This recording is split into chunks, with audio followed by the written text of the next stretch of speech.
السلام عليكم ورحمه الله تعالى وبركاته. اليوم ان شاء الله غادي نقدم لكم هاد الكراوش هادو اللي كيجيو زوينين بزاف.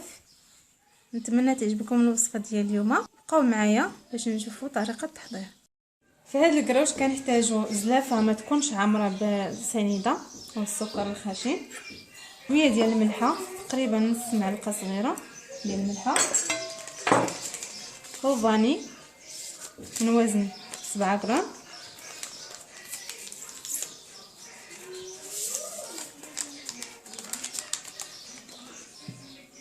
غادي نزيد عليها زلافه ديال الماء يكون طايب،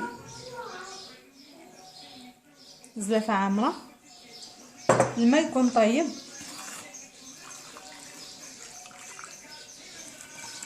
وغادي نحركوهم حتى كيذوب داك السكر مزيان. يبرد الماء عاد كنزيدو الزيت.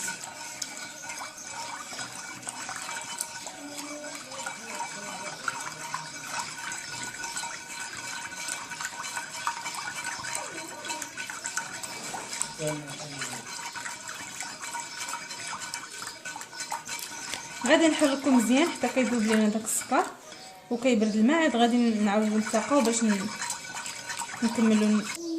غادي نزيد عليها زلافه ما تكونش عامره حتى هي بالزيت، وغادي نحركو مزيان.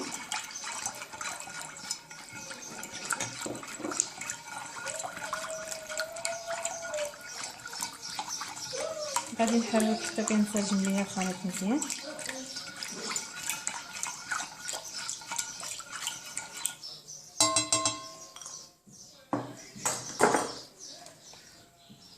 والدقيق كيبقى حسب الخليط. عندي هنايا كيلو ديال الدقيق.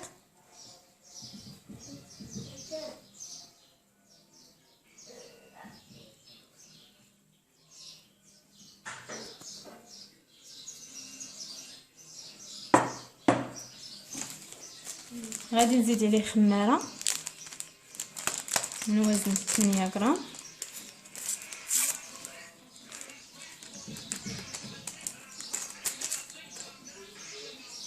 صافي. وغادي نجمعو العجينه.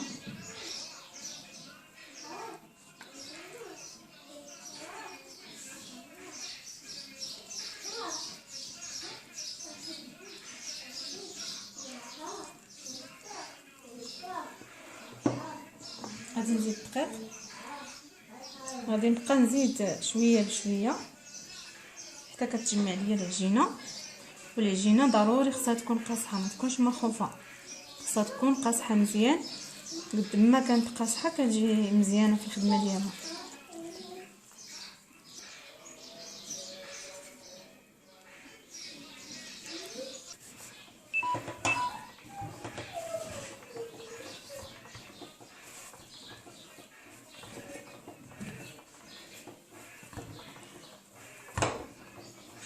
انا بانت لي العجينه باقي مرخوفه، غادي نزيدها مازال شويه ديال الدقيق، يعني تقدر تاخذ لينا كيلو وربع ديال الدقيق.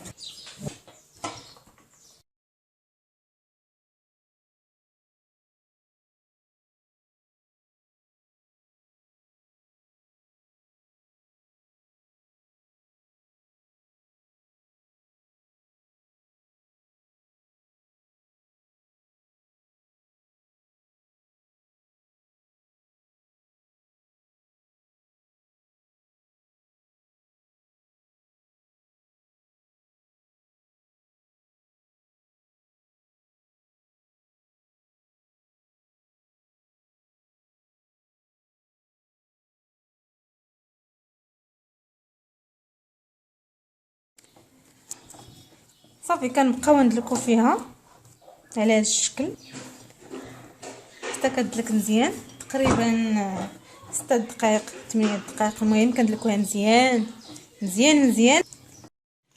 بعد ما كندلكها مزيان، ضروري خصها تدلك مزيان باش تنجح لكم هذا العجينه هذه. قطعتها بالموس، غادي نشكل منها كوميرات بحال هكا على شكل كوميرات، وغادي نديرهم في بلاستيكه باش كيرتاحوا.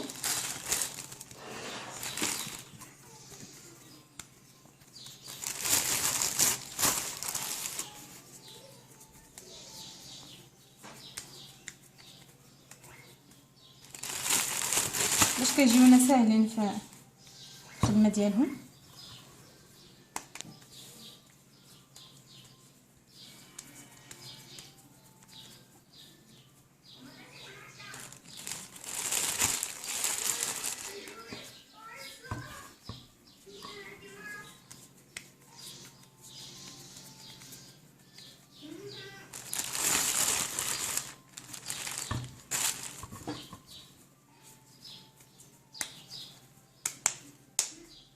هكا كنديروهم باش كيطيحوا مزيان، باش كتسرح لينا العجينه دغيا، كتعذبناش في الخدمه ديالها. هاد الكراوش كيجيو زوينين بزاف بزاف، كيجيو مع اتاي ولا خصوصا في رمضان. كاين اللي ما كيديرش الشباكيه كيدير غير هاد الكراوش عوض الشباكيه، كيجيو خفافين لذاذين في المذاق ديالهم. سبق لي وحضرت كراوش حتى هما كيجيو زوينين بزاف، غير هما ما كنترش فيهم سنيده. عوض سنيده كنديروا العسيل، كنرشوهم بالعسيل. راه كاينين عندي في القناه، اللي كيهم الامر يشوف القناه. غادي نحط لكم الرابط تحت الفيديو باش تشوفوا.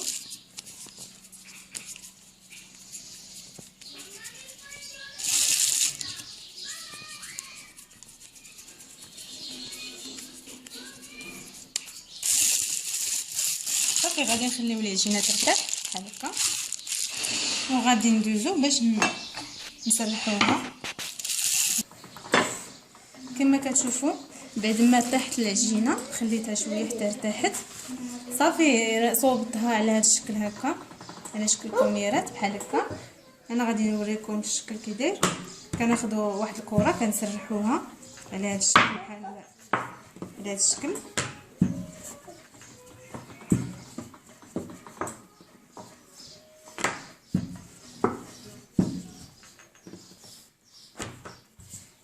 هاد الطريقه كيجيو بها الكراوش زوينين بزاف، كيجيو منفوخين ومقرمشين بحال هذا الشكل كما كتشوفوا. انا غادي ندير عليها شويه ديال الدقيق. الا بغيتو ديروا مايزينا ديروا مايزينا نشا، كيجيو بها حتى هما زوينين بزاف، ولا ديروا غير الدقيق بحال هكا.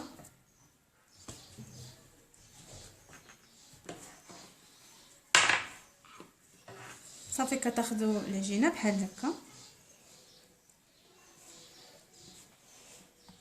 هكا وكتخليوها حتى كترتاح. غادي ناخذ الكره الثانيه، غادي نسرحها.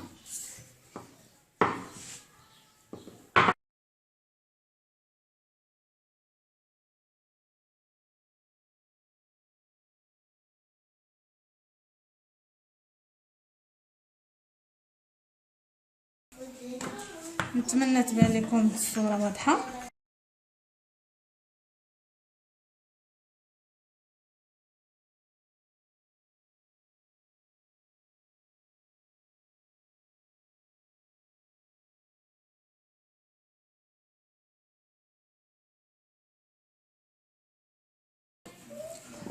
صافي غادي نرشها بالدقيق بحال هكا غير شويه. هاد الدقيق هو اللي كيجعل الكراوش كيجيو بحال ملفين من الداخل، كتجي كل ورقه منفصله مع اختها.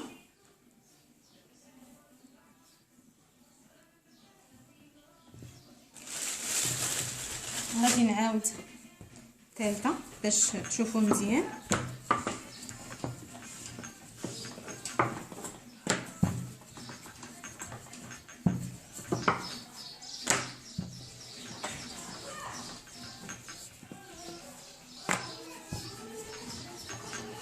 غير هي العجينه ضروري خصها تكون قاصحه، ما تكونش منخوفه، وتكون مدلوقه باش ما كتعذبناش في الخدمه ديالها. وفي نفس الوقت كيجيو الكراوش زوينين ملي كيكونوا مدلوقين.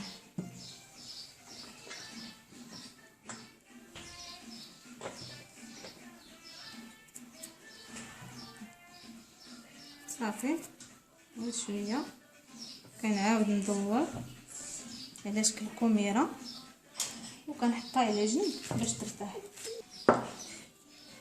بعد ما ساليت العجينه كامله اللي عندي درت لها الدقيق، دابا غادي نعاود ناخذها وغادي نسرحها بالدلاك. غادي نعاود نسرحها كلها ونحطها عاد باش غادي نعاودها في الماكينه.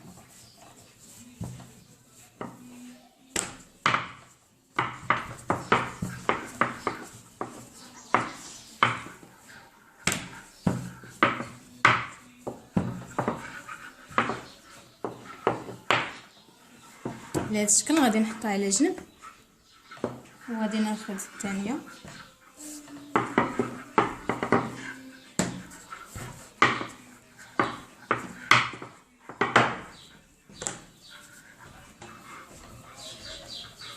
كما كتشوفوا العجينه راه قاصحه بزاف، ولكن راه مزيان خاصها تكون قاصحه ماشي مشكل.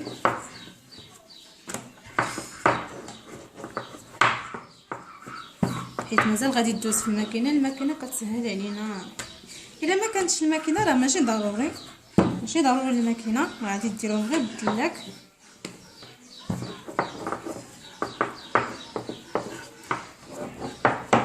الناس في الاول راه كانوا كيديروهم مازال ما كانتش الماكينه متوفره، كيديروهم غير بالدلاك.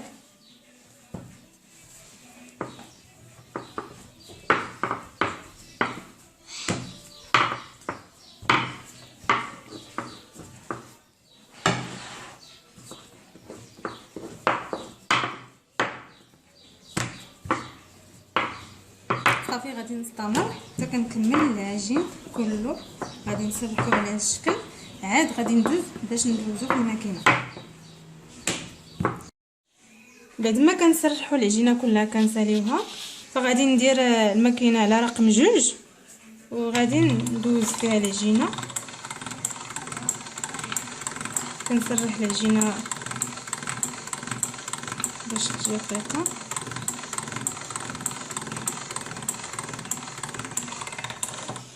غادي نعاود نردها لرقم 7 البلاصه اللي كترقق، حيت كل واحد والماكينه ديالو. رقم 2 غليظه كتخرج العجينه، يعني غليظه غير كتسرحها، ورقم 7 كترقق العجينه كتجي مورقه بزاف باش كنحصلوا على الكراوش يجيو رقاقين وزوينين. ها نتوما كي كتشوفوا العجينه كتخرج رقيقه. غادي نخليها على جنب. انا عندي هنايا سبق ليا وحضرتهم، غادي نسرحهم هنايا باش ينشفوا شويه، وغادي نعاود ناخذ العجينه الثانيه حتى هي غادي نعاود نردها لرقم 2.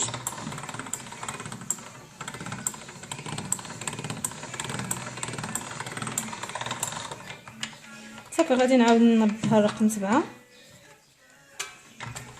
وهكا غادي نستمر حتى كنكمل العجينه اللي عندي كلها باش غادي ندوزو نقطعوها بالجراره. كتشوفوا هي كتخرج رقيقه. بعد ما كنسرحوا العجينه كلها غادي نقطعها بالجراره.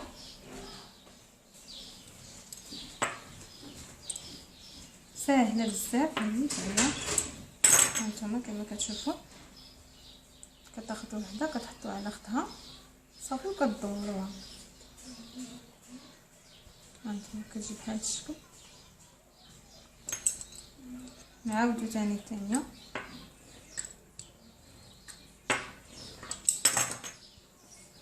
ها هي كنديرو هذيك اللي مقاده معاها باش ما تجيناش عوجه. كل وحده نديروها مع اختها،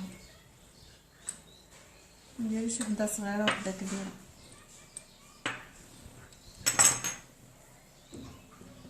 ساهلين بزاف.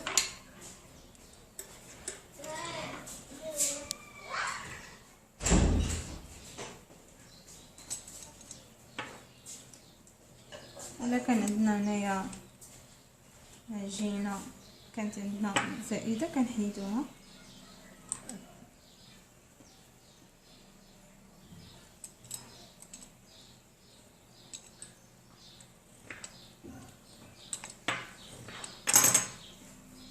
هي على هذا الشكل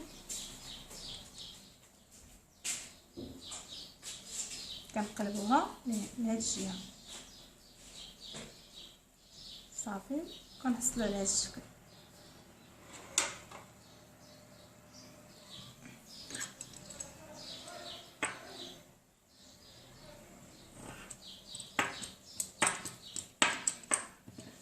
كنحاولوا ما نضيعوش العجينه بزاف باش حيت هذه اللي معوده كتجي قاصحه بزاف، كتجي صعيبه في الخدمه ديالها ملي كنعاودوها، ماشي بحال الاولى.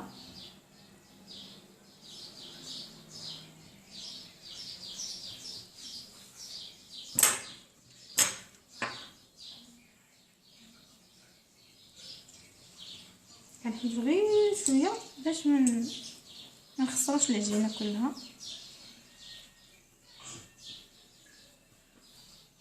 بحال هادشي اللي كيشد كنجمعوه كنديروه في ميكا بلاستيك بحال هكا، حتى كنساليو وكنعاودو نسرحوها بحال هاد الشكل، كنشكلو منها كريوشات بحال هادو.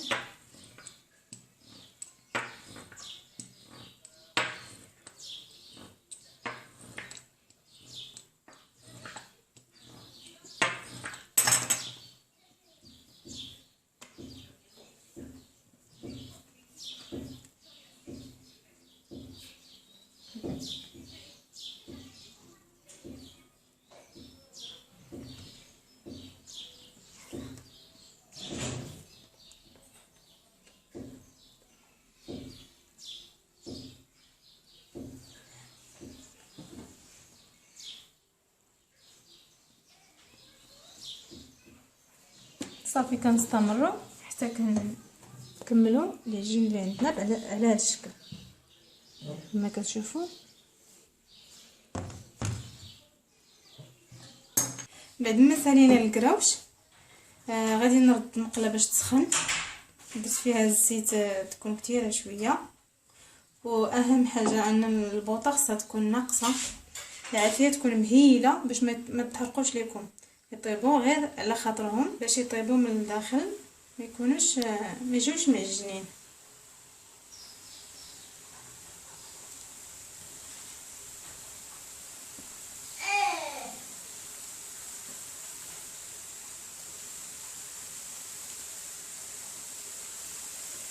كي كتشوفوا كيتنفخوا كيطير في الحجم ديالهم.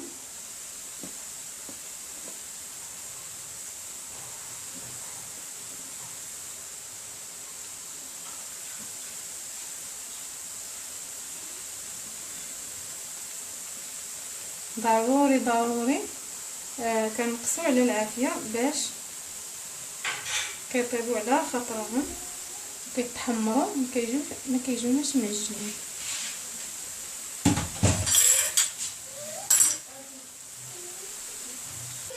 كنشوفوا الا صافي شفناهم طابوا كنقلبوهم للجهه الثانيه باش يتحمروا من جوج شويه.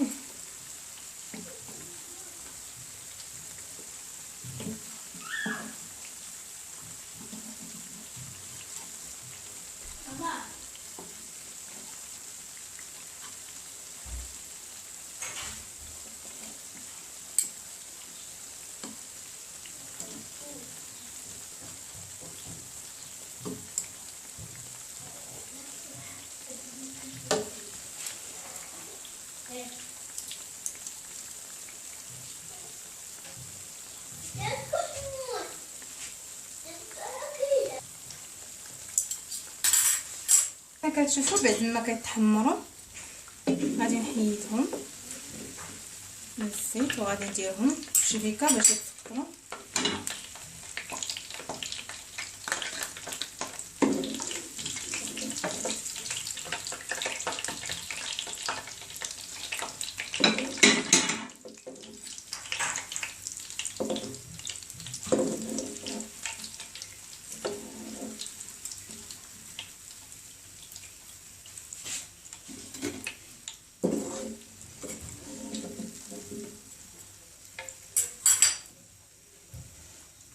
كما كتشوفوا هذا هو الشكل النهائي ديال الكراوش. كنحصلوا على هذا الشكل، كيجيو زوينين بزاف ومقرمشين. هانتوما كما كتشوفوا كيجيو مورقين للداخل، كيجيو زوينين بزاف. نتمنى تجربوا هذه الوصفه، غادي تعجبكم ان شاء الله. فعلا راه كيستحقوا انكم تجربوهم. وما تنساوش يعجبكم الفيديو ديال اليوم انكم تعملوا لايك وتشتركوا في القناه وتخليوا لي تعليق. والسلام عليكم ورحمه الله.